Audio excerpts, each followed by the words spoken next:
All right, welcome back to Thursdays with me. I'm Ron. We're going to do some goal setting stuff in data sufficiency today. So, yep, you'll see what that means when we do it.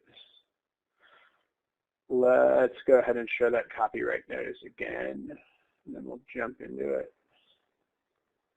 Okay, the problems that we're doing today are all from, unless we tell you otherwise, they're all from the free GMAT prep software and our copyright, GMAT.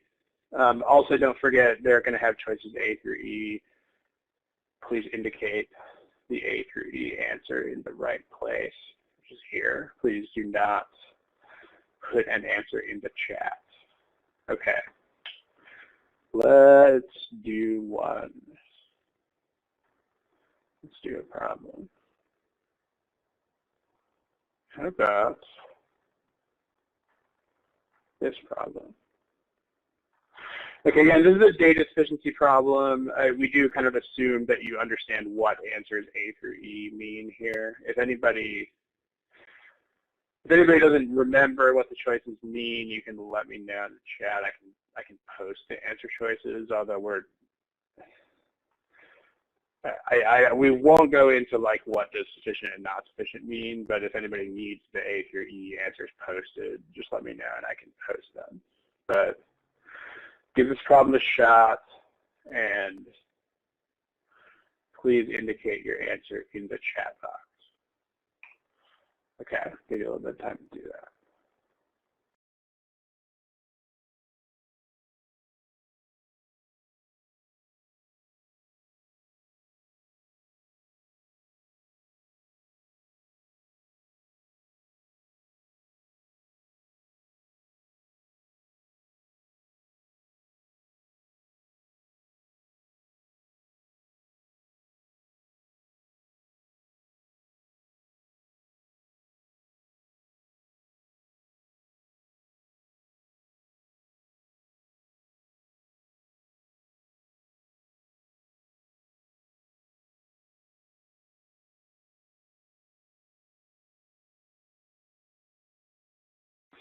All right, we should probably be wrapping this one up pretty soon. If you are still actually making progress, you should still be going. If you are not genuinely, actually still making progress, then you should not still be going. Remember, that's all that, at the end of the day, too, remember that's all that time management actually means on this test is, can you cut it when you are not actually making progress anymore? So do keep that in mind.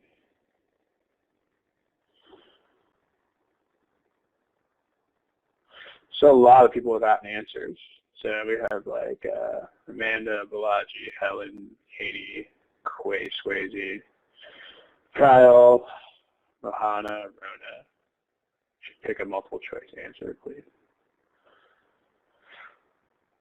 Okay, let's start talking about the problem. And remember what today's theme is, by the way. Today's theme is that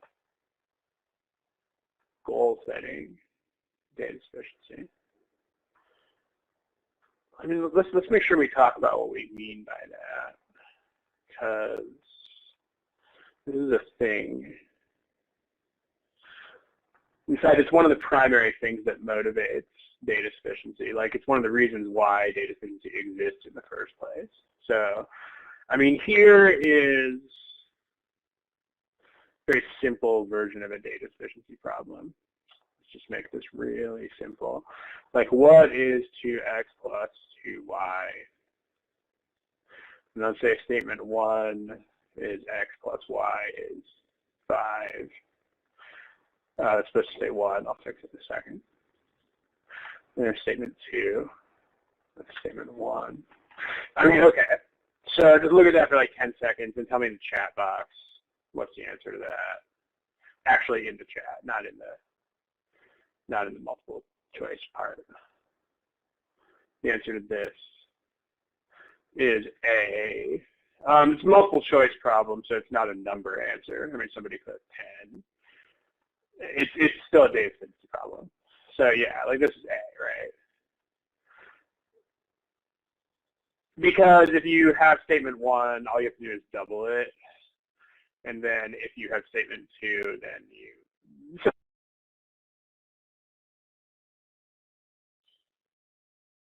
Okay, I think my audio cut out for a second. You can see right away that statement 1 is sufficient because if you have x plus y is 5, then all you do is double it, right? If you have this, then 2x plus 2y is 10. So that's sufficient. But if you have statement 2, I mean, this might take a second for you to think about proof. I mean, statement 1 should be immediate. And then in statement 2, you might have to think through why it's not sufficient. But, you know, you can just test cases if necessary. I mean, like, if x minus y has to be 2, right? So if x could be 2 and y could be 0, that's one case that works. Then, you know, 2x plus 2y is 4. But you could also have something like 102 and 100. That you know, 2x plus 2y is some bigger number in that case, but there's no reason to calculate what it is because it's definitely something other than 4. So this is not sufficient. Give me a smiley face if this makes sense.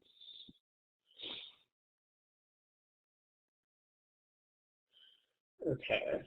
So now what I want to talk about is, like, I mean, this is supposed to be a pretty simple example. They're not going to give you anything that's this uncomplicated. But you don't want to get too philosophical with this stuff. Like, basically, if you can get 2 different answers, then you can get 2 different answers. And that's how it works. So as long as you know that not sufficient means you can get 2 different answers for that. And sufficient means there's only one answer for that. So let's talk about this whole idea of goal setting here. I mean, if you realize a couple of things, if you realize that the goal of the problem is to find 2x plus 2y, just that quantity, like all you care about is what is the actual value of 2x plus 2y. And so you don't care about finding x or y individually. Then you'll get the problem right.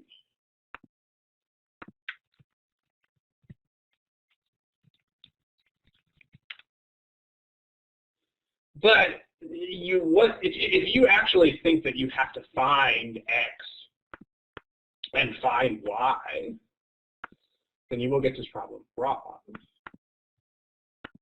That's the main point here. If you actually try to find x and y individually, then you'll succeed. And you'll get the problem wrong. Because, I mean, if you think you need the individual values, then you'd actually have to have both statements to get them, is the point. So, in other words, this is the whole point of this. If they ask you for that quantity, then that quantity is pretty much the only thing that you're going to find. And if you try to find anything more specific than what they're actually asking for, then you'll blow the problem. That's pretty much the idea here. I mean, give me smiley face if that whole thing makes sense to you guys. I mean, what you're looking at here is basically the entire reason why data sufficiency is even a thing that they made. Like, this is actually the motivation behind this problem type, is this. Because you can't do this to people in a multiple choice question. Like if I gave you a regular multiple choice problem and I gave you both of these statements, then you could actually find x and y, and then you could just plug them into 2x plus 2y. I mean, you could do that. I mean, it would be a waste of your time, but you would still get the problem right. But in this data sufficiency setup, you're actually discriminating between people who have the correct goal and people who are just trying to find all the information they can find. So, like, this is actually the reason why data sufficiency exists. So, the takeaway that you should get from this is that whatever the goal of the problem is, you need to be really specifically focused on this. So this is the problem we were just doing. How many degrees greater is one angle than some other angle? It's kind of like me asking you for 2x plus 2y. Like if you think you got to find x and y, then you just lost that game. You just lost it right there. So, and like one more thing about this example problem, if you think that you have to find x and y individually, like if that's your goal, if you think that you're trying to do this, then you have already gotten the problem incorrect before even starting it. This is your goal. You've already gotten the problem wrong before even starting it. Because if you're thinking that, I mean, the thing is, nothing is going to correct you if you do that. Like if you think, okay, I have to find x and y individually, then nothing is going to get in the way of that. I mean, in other words, you don't even have to make mistakes to get these problems wrong. You just have to have the wrong goal in mind, and you can get it wrong. So, like in this problem, if you think that you have to find these two angles, then you have already got the problem wrong.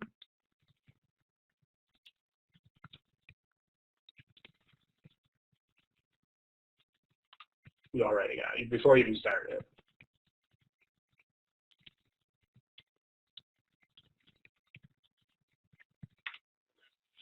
Because you should expect to find the difference that they're asking for. Like you should expect to find how much bigger is one angle than the other one without finding the angles, is the point. So, in other words, here's one angle. One of them is PQR, and one of them is, say it's orange and green. We want orange minus green. So there we go. That's the goal. The goal is to figure out the difference between the orange angle and the green angle. Any questions about that? That's better.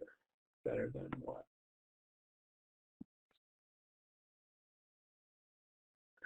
Okay, so there are two ways that we can do this. Yeah, those names are, I actually agree with that. I don't, these letters and stuff like that get confusing really fast. I mean, you need to be drawing this on your paper anyway. So when you draw this on your paper, you need to, you should just put labels on these things. I mean, you're not going to have colors when you take the test, but you can put like a X here and a Y here. You can just be like, okay, my goal is to find X minus Y. That works too. So, but yeah, no, I mean, definitely don't leave them as PRS and PQR unless you can actually process that really quickly and easily. If you can, then leave it that way. But if you have any sort of, if you dislike that as much as I do, then yeah, it's very good idea to just write it in some other way. So yeah. Okay, orange thing minus green thing. So there's two ways we can do this. And one way is to do it algebraically. So let's talk about that. Let's do algebra. And then what's the other way to do it besides algebra?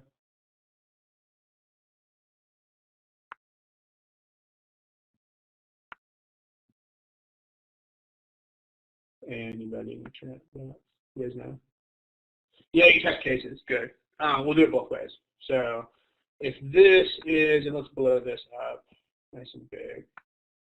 Remember, when you draw diagrams on your paper, guys, make sure you draw them nice and big. I mean, you need to make, I mean, a lot of people, if you're a small handwriting person, you might also tend to make diagrams that are like, I mean, everything is small, whatever, but like what I've noticed is that people who like to write really small handwriting tend to make little tiny cute diagrams that almost fit in like one line of writing. If you, I mean, the fine motor skill there is impressive, but if you make a diagram that is that small, you're not going to be able to write anything on it. And also remember that you don't really get a pen on the test. You don't have a choice of writing instrument. They give you that marker, which is, it's pretty thin for a marker, but it's like a stick pen. So you have to make diagrams that are bigger than you might want to. So let's say that, okay, they tell you it's 30 degrees is QPR. Okay. So let's say that that's X degrees. Then what's this big angle? QRP.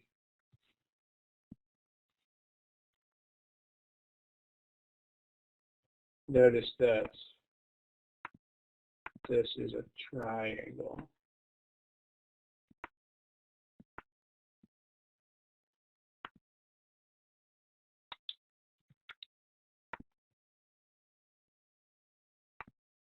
Yeah, you just take about a 180 because 180 degrees in a triangle. So this angle here, and I mean, you're finding this angle for a reason too. Remember, everything, the point of this whole lesson is that everything should be goal-oriented.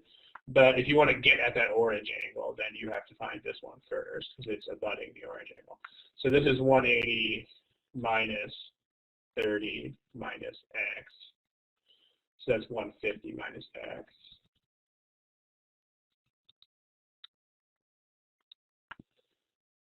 And then,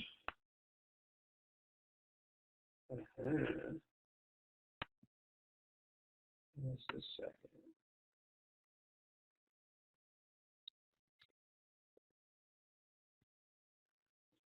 Sorry.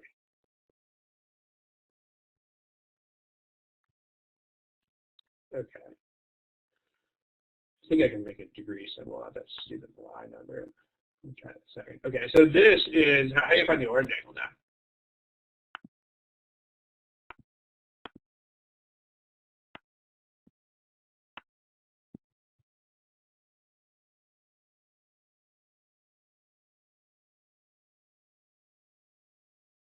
It's not 30, 60, 90. In fact, nothing in this diagram is necessarily 30, 60, 90. Yeah, you have, this is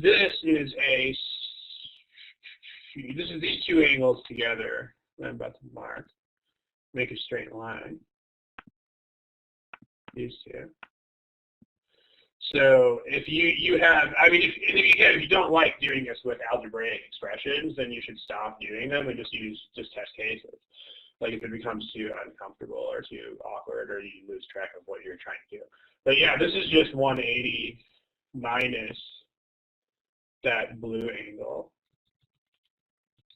So that's 180 minus 150 minus X.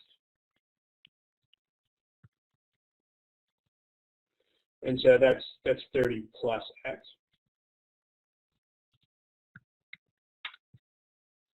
Aha, look at that, right? So you have X, and you have 30 plus X. So the difference, how many degrees greater? So orange minus green is 30. Which 30 plus X is always 30 degrees greater than X. Orange minus green is 30 plus X minus X, which is 30 degrees. So that's sufficient. I noticed the goal setting here. I mean, you don't find anything in this problem. Like we don't know what x is. So like nothing is a 30, 60, 90 triangle, for example. I mean, there's no x could be any number of degrees from 0 all the way up to 60 in this. And this could be any angle from between 30 and 90. So, but then we don't know what that angle is either. But what we do know is that this orange thing minus this green thing is 30. Sufficient. I mean, we literally only find what we want to find, which is the difference. So, any questions about that? We're going to look at testing cases in a second, but the main thing to notice here is that if you are focused on anything other than the correct goal, then you just kind of blew up the world. It's not going to work. So, okay, looks like we got a question being typed. So I will wait and see what that is. No, Gina's typing something.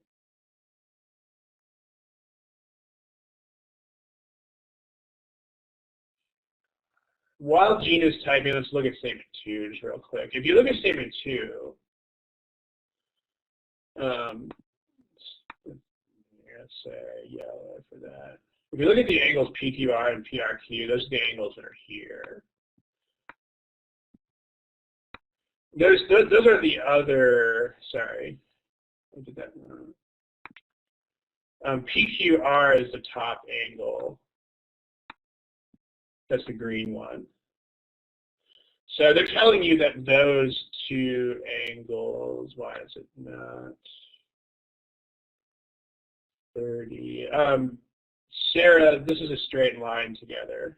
This blue angle and this orange angle. Oh, are you saying, okay, I think you just have the wrong angle in mind. This is why we want orange angle minus green angle. So I think you're doing blue angle minus orange angle. So if you did that, then the way that you avoid doing that is just to write down more stuff on your work. So like just, if you ever wind up using the wrong quantities, just more labels, more directions, more reminders. Like if you write that like 4 different places on your paper, that's totally legit. So yeah, okay. Statement 2 is telling us that these 2 yellow angles are 150 together. What does that really mean?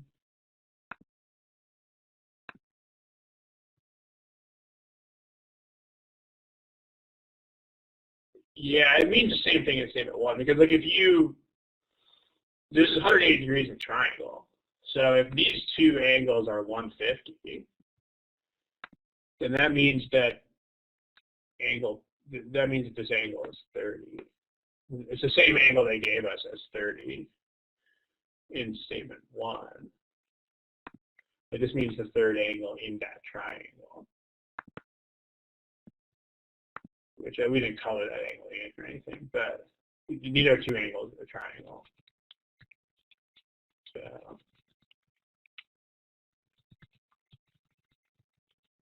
the third angle is, which is angle QPR, is 180 minus 150, which is 30. So this is exactly the same as statement 1.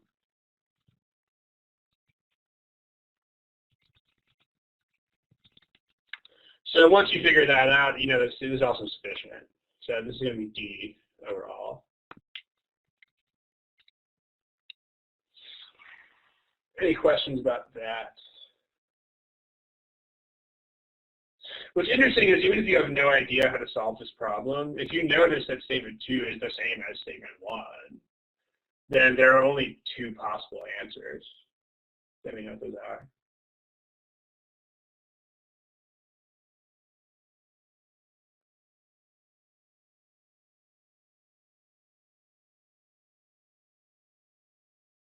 Yeah, it's either E or D. right? Like if you, let's make sure we know what I'm talking about. This doesn't happen very often, but it's the kind of thing, let's say that you have no idea how to do this problem at all.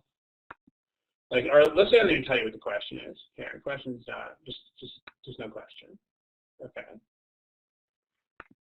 Like as soon as you realize, like this means the same thing as, this means QPRs. As soon as you realize they're telling you the same thing, no matter what the question is, the answer is either D or E. Because it's if you think about what the data sufficiency answers mean, like the two statements are saying the same thing as each other.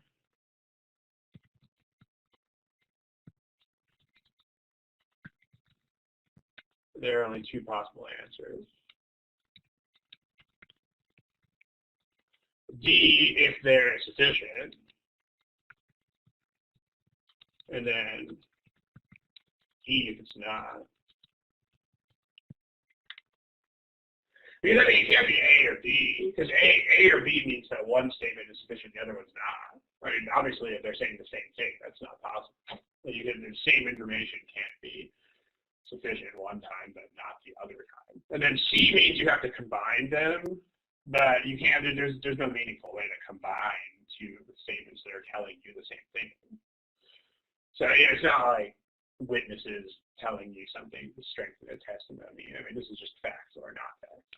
So, in other words, if anybody guessed anything other than D or E on this problem, that was a logical mistake. So let's talk about testing cases. Testing cases. Let's talk about that.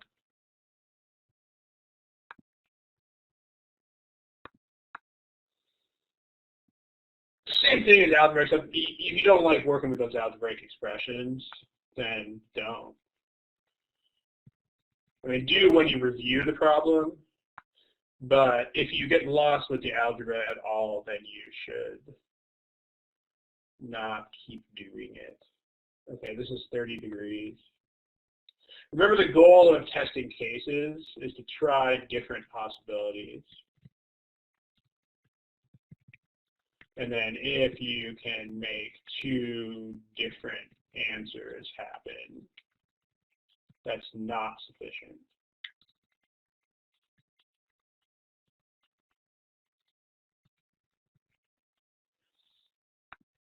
That's the goal of the whole testing cases method, no matter what. If you can, of course, keep getting the same answer over and over and over again, then that's sufficient. So that's the whole point of testing cases. So what you do is you just throw numbers in there and see what happens, right? So like, let's say that this is, I don't know, 17 degrees. Then 180 minus 30, I'm just going to do this with a calculator, but make sure you can do this by hand. 180 minus 30 minus 17 is 133. And then this would be 180 minus 133. Which would be 47. So in this case, with the blue numbers, the answer is 47 minus 17 is 30. What we're trying to do is, if we can get an answer other than 30 at this point, it means not sufficient. Keep getting 30. That's sufficient. So try another angle. Say like 26. So this would be 180 minus 30 minus 26. That's 124. And then this would be 180 minus 124. It's 56. So the purple numbers, the answer is 56 minus 26. Still 30. I mean, you should be convinced at this point, because remember that these things are changing linearly, which means that either they will increment or they won't. If you're really stubborn about it, you can plug a third value in, but you're just going to keep getting 30 over and over and over and over again. So it'll be 30 degrees forever. So that's sufficient. Okay, and then statement 2 is sufficient for the same reason. So remember, there's a question in the chat about difficulty. Remember, don't concern yourself with difficulty levels. There's nothing to be gained from thinking about this. You just, every problem you see deserves your respect, basically.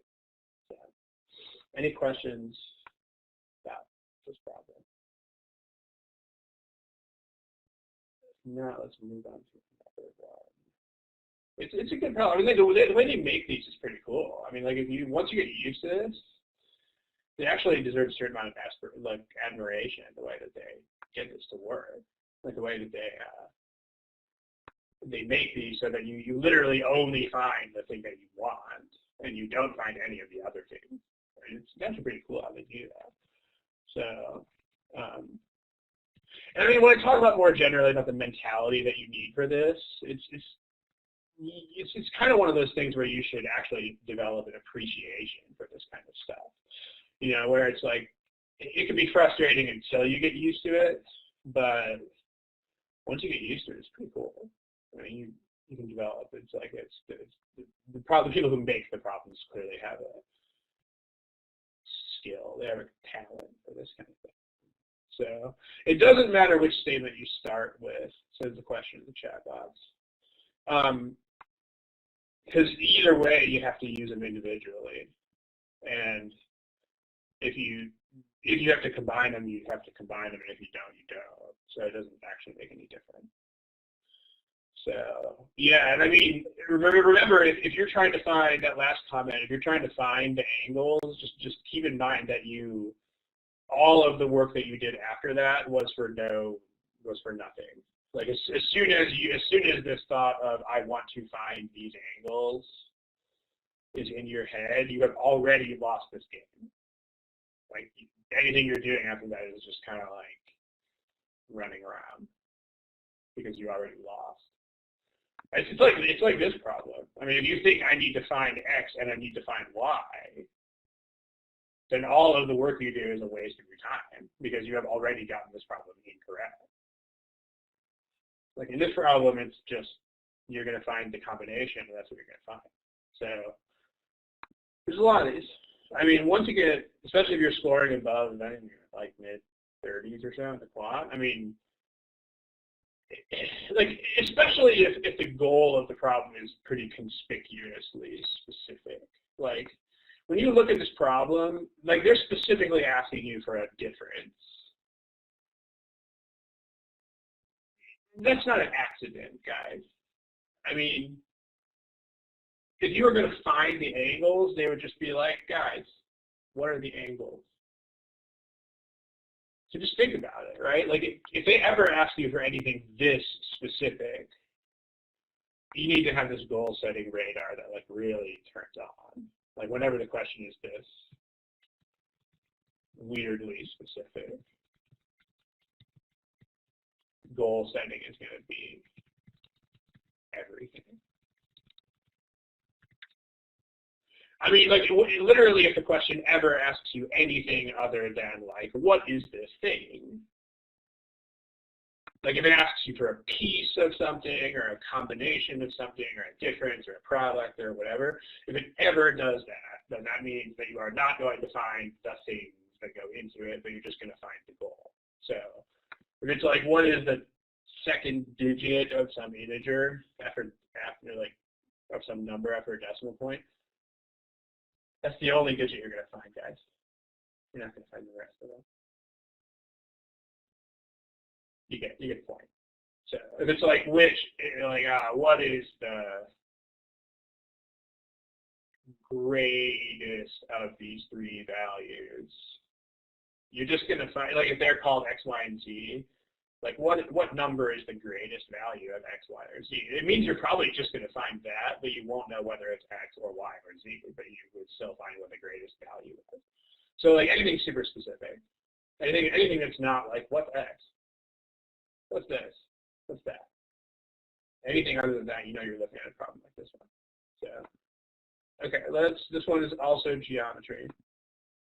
This actually tends to happen specifically often with geometry, because the material that they use in geometry is so basic.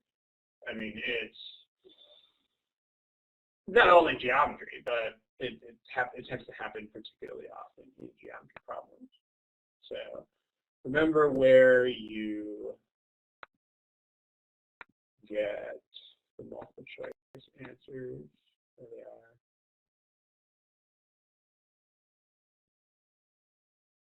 Try that problem. Notice again, goal setting, guys. If you try to find the line, you're just going to be sort of screwed. Don't do it. Don't expect to find anything other than this point.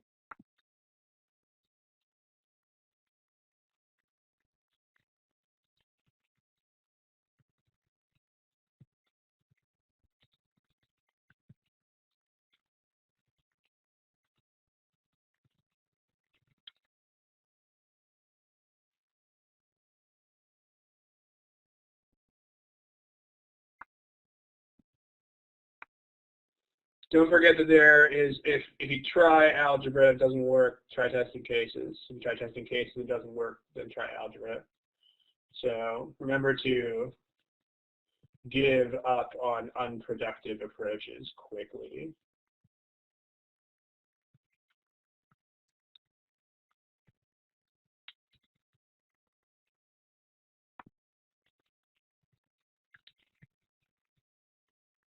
One of these isn't working for you.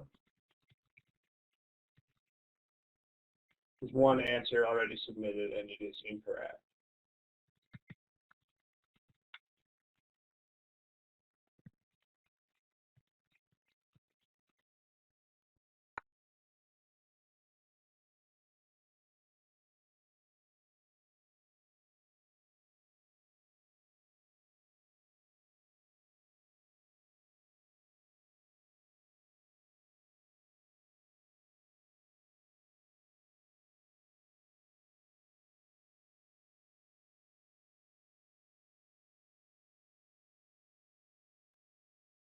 Okay, how are we doing this on? If you are still making genuine progress, that is actually progress. Just keep going. But if not, you should quit. It is interesting. Currently there are like 12, there's like 13 answers and only one of them is correct. So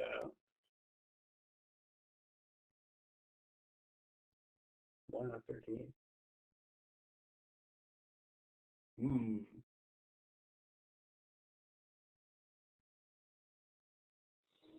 Let me give you a hint. I mean, okay, goal setting, right? You give me a smiley face thingy if you understand what I'm saying here, that you are probably just going to find a 0.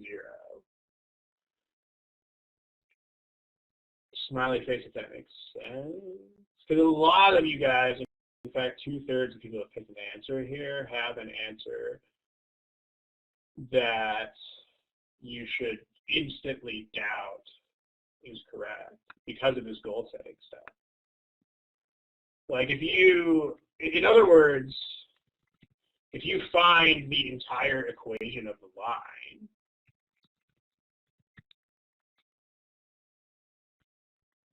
you should suspect that you've gotten the problem wrong.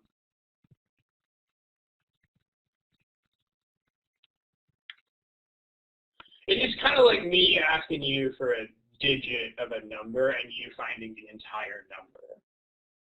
I mean, if that ever happens, you should be like, oh, crap, I bet I got that wrong.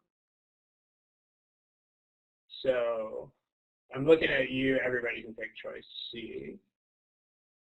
I mean, this is a y-intercept and this is a slope. I mean, if you have these two items together, then that's like handing you the equation of the line. So not only is that way too much information, but it's also too easy. I mean, you should also suspect it on those grounds. You know, like you're going to have to do something that's harder than that.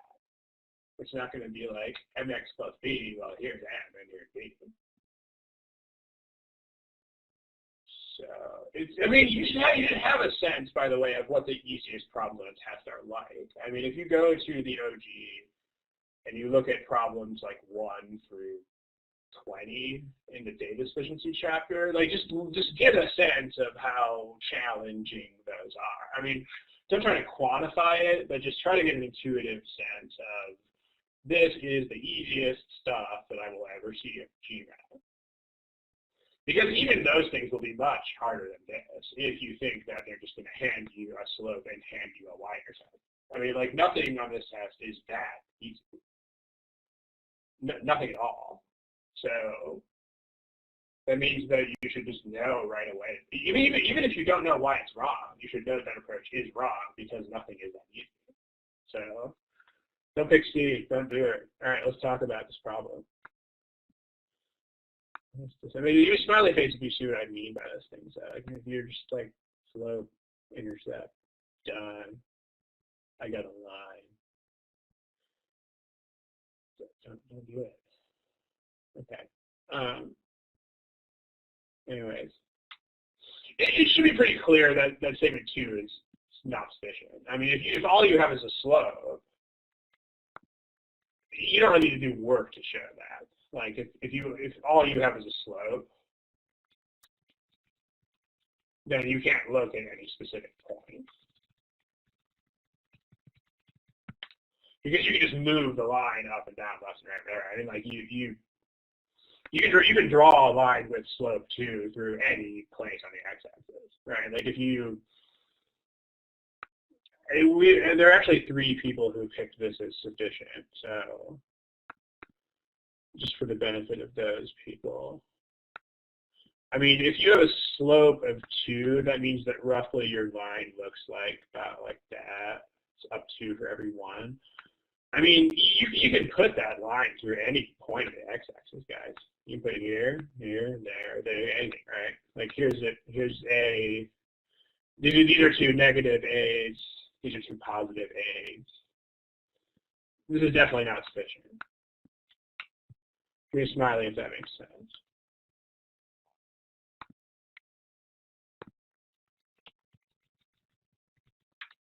So at this point, you should actually be able to guess what the answer to the problem is. Like, if you get to the point of combining these, and you're like, oh, dude, slope, intercept, I'm done. Yeah, you should do it, right? You should just say screw it and pick A. Because you should know that that's not how the problem works, and you should be 100% certain that it's not how the problem works. And so even if you don't see how A is sufficient, you should still have enough confidence to pick it. Because, I mean, in other words, you might not have any idea how this statement works, but you should still absolutely know that it's not going to be like, here's the slope, here's the intercept, I gave you a line. So, like, you should actually be able to get this problem right. If you realize the statement 2 is not sufficient, you should be able to get this problem correct, even if you have no clue how it actually works, which is pretty neat. But let's talk about it. I mean, this is the y-intercept. So they're saying the y-intercept is 5 times the slope.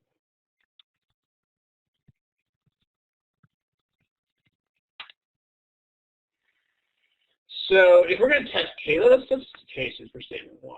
I mean, how are we going to do that? Like what is a case going to look like?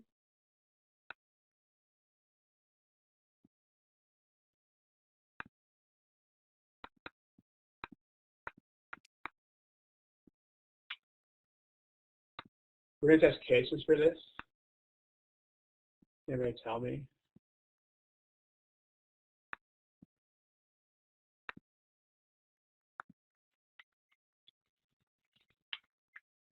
Like how do you pick, like what does a case look like?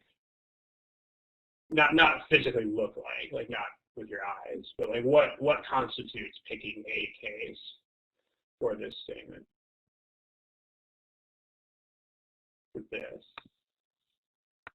Testing cases for that. that's algebra. We'll look at that in a sec. Sarah, what that discussion was once you have figured out that statement 2 is not sufficient. Oh, you're talking about this B. Sorry, I think I meant answer B to the problem. Okay. Yeah, and then once you have B, then you have a y-intercept and you have a slope, right? So you're going to pick a B. Like a case means pick B, which gives you the intercept and the slope. And then so you have a line. And then you need to find the answer to the problem.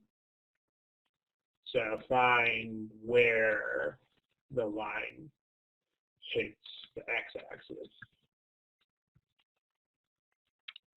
And so that's not that awful, right? I mean, like the point is you just have to do this. Just organize it column by column.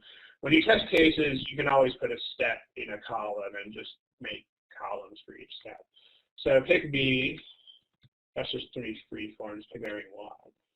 And then, so that means that that's the y-intercept. The slope is 1/5 of that. So, and so then you have the equational line. And then plug in A0 and find A. This is what you should do whenever you test cases for a data sufficiency problem. You should just make columns for each significant step. So they tell you that the y-intercept is 5 times the slope, which means the slope is 1/5 of the y-intercept. So it's 5b is backwards. The b is 5 times this, so this is 1/5 of b. You know if that makes sense.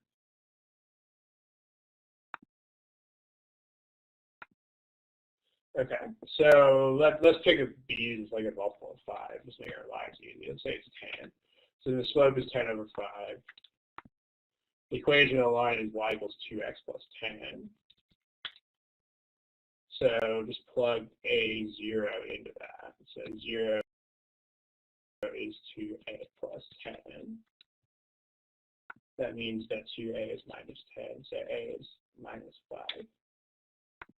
Okay, if you get anything other than minus 5 out of any other case, then it's not sufficient. If you keep getting minus 5 for the rest of as long as you shall live, then it's sufficient. I mean, let's try out 500, and the slope is 100. I mean, ironically, Sarah, if you thought the slope was 5b, you would actually still get the problem right by doing these steps. I mean, you would get the wrong number for A, but you would actually keep getting the same wrong number over and over again, now that I think about it. So ironically, if you made that mistake, then it would not actually affect the problem. So, I mean, that's not a good thing review-wise, because usually if you do reverse relationships, it's going to screw stuff up. But it doesn't matter what this positive multiple is, as long as this is A1. In fact, this can even be negative multiple. So as long as you have this number here, it's going to work out the same way. So, okay. This will give you y is 500x plus 500. So 0 is 100a plus 500. Look at that, still negative 5. I mean, maybe try a negative. That means y is minus 1x minus 5. So 0 is minus a minus 5. If you solve that, you're still going to get minus 5. I mean, if you really wanted like a fraction, you could do that too. It's not going to kill anybody, right? I mean, you should run the cases until you are convinced. I mean, if it takes you, part of that is your own degree of stubbornness, and part of it is how fast you can do the manipulations. But these don't have that many steps. So I mean, if you can run a few of them if you want, right? I mean, it's just okay. It's like if you genuinely think that fractions might do something that other numbers don't do here, then you should try a fraction. I mean, but what you definitely don't want to do is try to make some prescriptive rule, like I need to try 4 cases. Like, don't do that, guys. Don't do it. I mean, because like trying 4 cases in a problem like this one would actually take a really long time, because you have to keep running those angles through all of those steps. And in a problem like this, if you honestly, dudes, ladies and gentlemen, if you get the same number out of 17 and out of 26, there's no freaking way that's a coincidence. I mean, that's how the problem works. But here, however you know, it just, once you see patterns on this test, they're not fake. That's the most important thing I can tell you. Like, there will not be a problem where you have to, there will never be a problem where you have to come up with some crazy out-of-the-way value that you would never think of to break a pattern. That's not going to happen.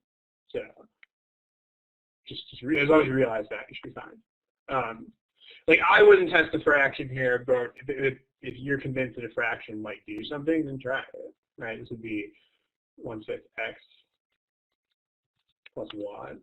So, and if you solve 0 as 1/5 a plus 1, you'll still get back to 5. So, yeah, look at that. That's sufficient. It's going to be a minus 5 forever. So that's a. That's testing cases approach. Don't forget, when you review these things, you need to review mostly the methods that you do not use much. So if you are the type of person who will just do algebra all day, then this type of approach should be like 90% of your review of these problems, because that's the only way you're going to get better at anything. It's kind of like you're an athlete with a lot of strength and a lot of speed, but you don't have any flexibility. I mean, in that case, you should do a lot of stretching. This is the same sort of thing. Also, make sure that you are humble enough about the effectiveness of your methods. I mean, like if you are someone who uses algebra all the time, and you are honestly really good at algebra, and you tried algebra on this problem, and you still got this problem wrong, think about what that means, guys. It doesn't mean that you should keep studying algebra. That's not what it means. It means that there are other things that you should learn and do them. So, like this. Yeah, we're going to do the algebra here in a sec, but I mean, the biggest thing that you can do on this test to do better at it is to become well-rounded with your approaches. I mean, because you're never going to have a level of, I mean, the problems are made so that no single method will work on all of them. So, but there are a lot of problems where you have to test cases. There's no other way to do it. So just make sure you're not invested in, make sure all of your investments are not in one stock, so to speak. Let's talk about algebra for the statement. So, okay, the y-intercept is 5 times the slope. So that means that you can say that the slope is m, and then the y-intercept is just 5m. So that means the equation of the line, you can write that as y is, remember it's slope x plus y-intercept. So that's mx plus 5m. you could also write it as b over 5 times x plus b. That would work too. Either way, make sure that you review that as well. You could also do that if you want to keep the original b. You could also write y equals b over 5x plus b.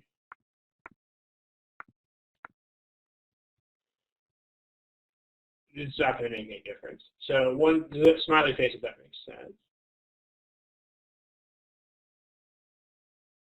The point is that you just need to have this relationship. You need to have this needs to be 5 times that sort of thing. So what are we doing with this equation?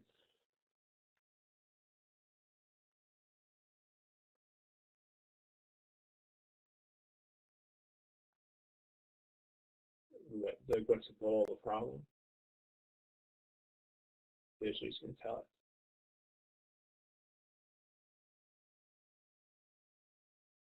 Yeah, you plug in A0 and you solve for A. So yeah, you plug in 0 for y and A for x. So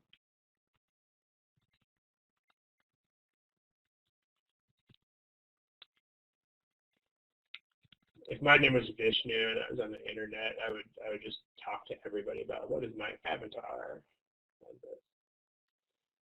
Social media, ha ha ha. Okay, you solve for A. That's what you do. So 0 is n times A plus 5n. We factor out n.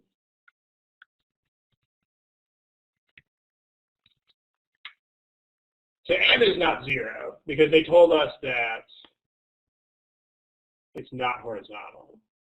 I mean, if this product is 0, one of these has to be 0. So either that or that. But this is not possible because we don't. They specifically told us this is not true.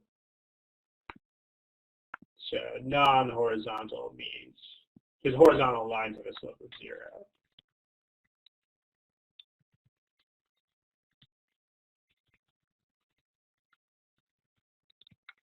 So that means that A plus 5 is 0, and if we know that, then we know that A is negative 5. So there we go.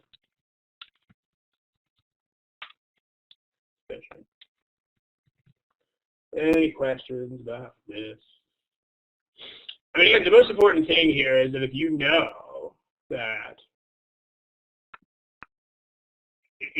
once you realize, I mean, statement 2 being not sufficient should be pretty fast and painless.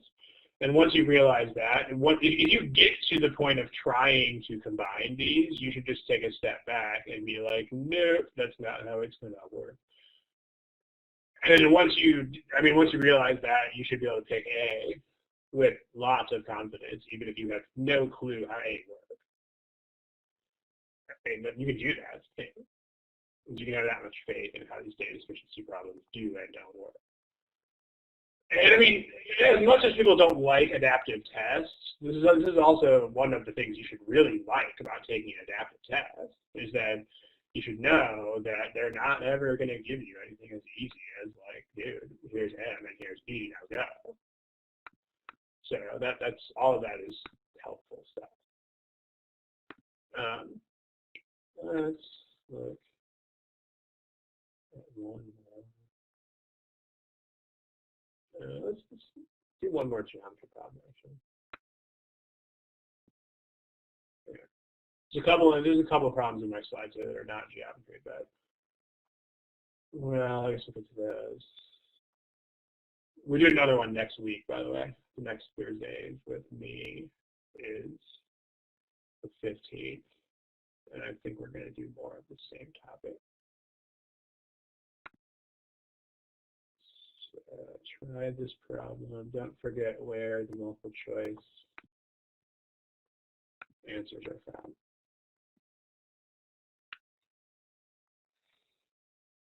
Go for it.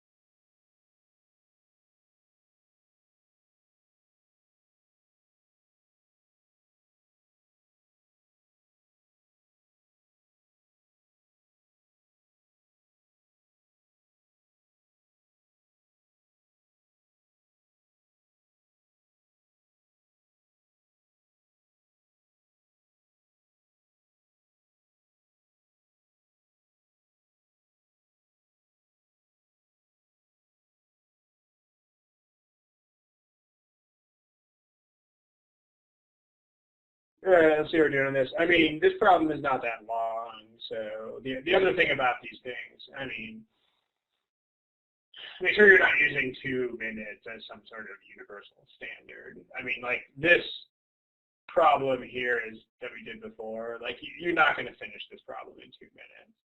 So don't try.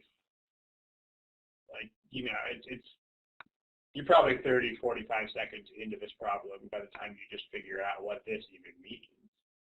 Like that this is slow and y-intercept is 5 times slow. And then if you're going to test the cases, you got to do that stuff with like picking stuff and making equations and then plugging into them. And if you're going to do algebra, this is still, you got to get oriented to the algebra. You got to figure out these substitutions. Then you got to plug this in. I mean, you're not going to finish this in 2 minutes. So if you have this weird idea that you have to solve every problem in 2 minutes, problems like this you will just never get right. I mean, but just remember what 2 minutes is. I mean, 2 minutes is an average, guys. 2 minutes is the average time, which means that you're going to be over 2 minutes as often as you're going to be under it. So like this problem should not take you anywhere close to 2 minutes. I mean, this is just look at it. There's not really a lot of stuff happening there. So don't. I mean, okay. Now let's talk about goal setting. What do you expect to find in this problem? Like, this is a super weirdly specific question.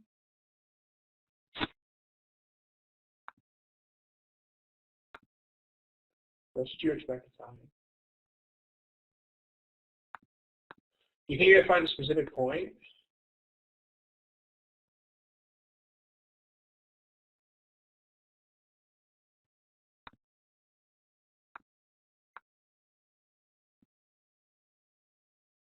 I don't know how you do that, though, because the facts that are given are about the line, not the... And I mean, if you're picking points in the third quadrant, that's the other problem, is that, because remember what the goal is, right? This is a yes-no question. Like, to get not sufficient, you have to make this happen, and then you have to turn around and make it not happen. So, like, not sufficient means you can make the line hit the third quadrant, and then you can turn around and make the line not hit the third quadrant. So if the first step of your process is start in the third quadrant, then that's not going to do it. That's not going to work. So you would think everything was sufficient all the time. Do you think you're going to find the equation of the line? Or do you think you're actually going to find where the line is? Do you think it's going to happen, guys? Do you think you're going to find the line?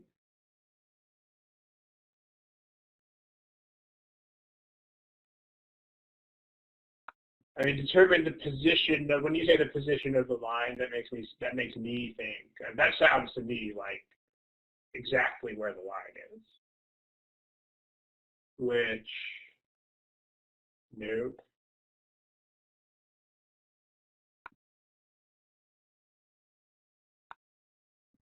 This is the goal. You should expect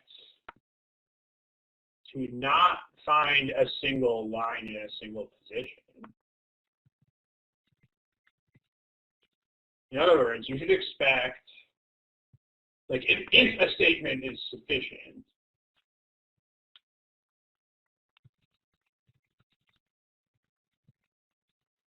you should expect to find whether it hits the third quadrant.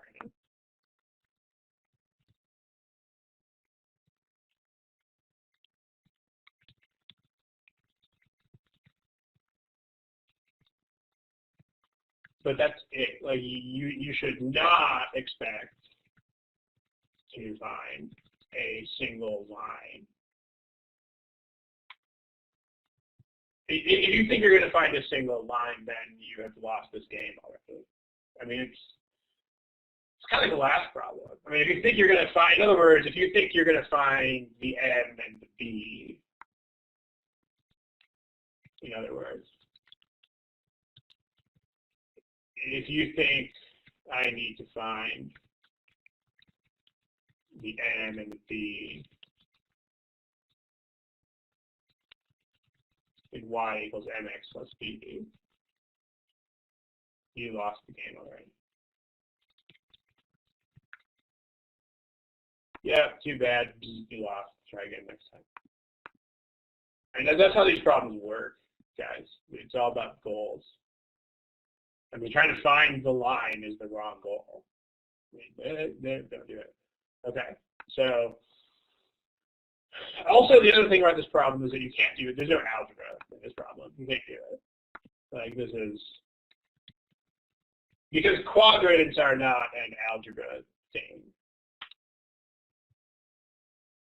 And like there's no way to algebraically show that something is in a quadrant. Because quadrants are positive, negative. There's no substitution for that. You can't. It's not like an A0 where you can plug A and plug 0 to find a point. I mean, there's no algebraic thing for this. So what you're going to have to do, since there's no algebra, because like everything we did for this problem, for example, was algebra. Like even when we tested cases, we still plugged cases into an equation. But here you can't use equations to do this because equations can't show you that things are in quadrants.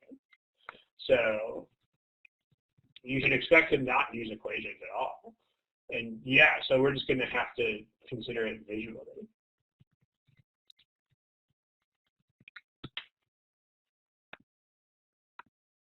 And this problem is a nice smack in the face to people who think they have to do algebra or everything. No, don't do it. Okay. Statement 1. I mean, also make sure that you know what not sufficient and sufficient mean. I mean, this is a yes/no question, right? So like not sufficient means that you can get the yes and get the no to that. So like not sufficient would mean you can hit the third quadrant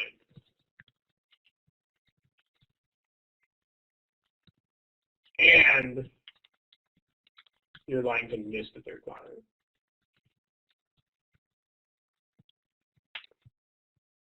That's what not sufficient would mean here.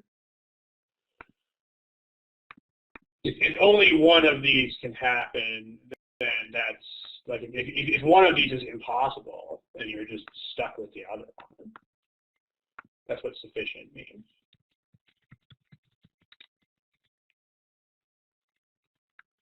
Okay, so statement 1, like what does the slope of 1 out of 6 look like visually?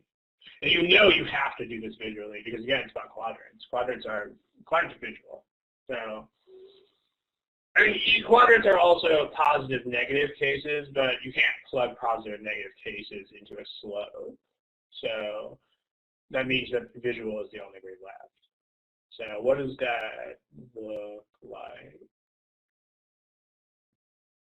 in terms of like upper left, lower left, upper? Like as you go from left to right, what does this do?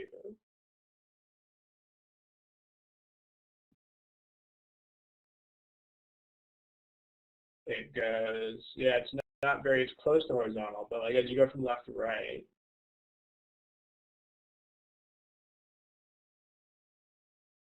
what does it do? It's go up, it's go down. It slopes up from left to right. Like this, like very gently enough. I mean, it goes over 6 units for every one that it goes out. And also it's a line, it's not a segment, so it doesn't ever stop. But this ratio is supposed to be bad vertical line. The ratio of these steps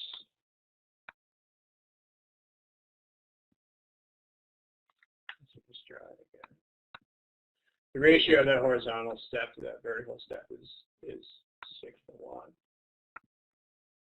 For every 6 it goes over, it goes up 1. So, but the line doesn't ever stop though. So I mean, you can hit the third quadrant, but you can't miss the third quadrant. Like no matter how far up your line is, I mean, if you just keep following it this way, like if your line is 1 billion units above the x-axis, all you have to do is go 6 billion units over to the left, and it will eventually get into quadrant 3. So for statement 1, this is sufficient. You can't miss the third quadrant.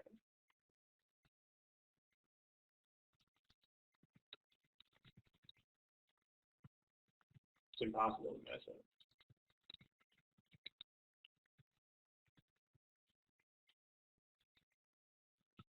So that's sufficient. I mean, notice again, goal setting wise, you find exactly what you want to find, which is like the judgment of whether it could hit the third quadrant. But you don't find anything else. Yeah, so if they told you negative, I mean, they wouldn't make a negative slope with this question, because then it would be like, oh, here's M, here's B. Like, they wouldn't make the problem do that, because then goal setting would not be a factor. But what you're writing is true, but they would not make the problem do that, because then the goal setters would not be rewarded over the la la la, I'm just going to find everything people. So, okay, that's statement 1. We got to run through this statement 2 pretty fast, because technically over time already, but let's do that really quickly. I mean, statement 2 just tells you where it hits the x-axis. It's a positive value. Like 7, 0, that's over here somewhere. I mean, if you know what the goal is, this statement should be short work. I mean, you can make a line that misses the third quadrant. And then you can make a line that hits it. That's no sweat. So this is not sufficient. You can make both of those things happen.